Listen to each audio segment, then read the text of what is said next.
عزتمنو مسلمانانو، نن د جمعې مبارکه ورځ ده. د جمعې مبارکې په ورځ ایسه مسنون اعمال دي. زموږ او ستاسو دپاره پکار دي چې په دغه سنتو عمل وکړو او جمعه ښایسته کړو په سنتو اعمالو باندې.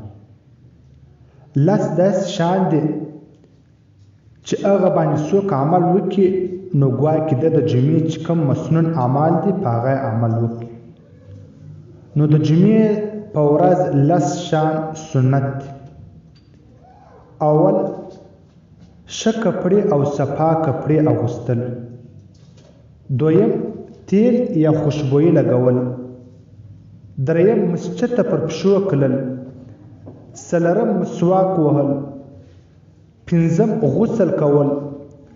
شپږم، پر نبی پاک صلی الله علیه وسلم باندې په کثرت سره درود شریف ویل. اووم، د دعاو اهتمام کول. اتم، د جمعې د لمانځه دپاره پر پښو تلل.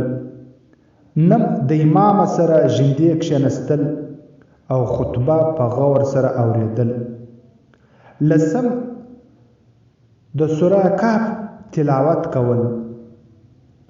عزتمنو مسلمانانو، دغه لس عمله سنت دي. د هر مسلمان دپاره پکار دي چې د جمعې په ورځ په دغه سنتو باندې عمل وکړي.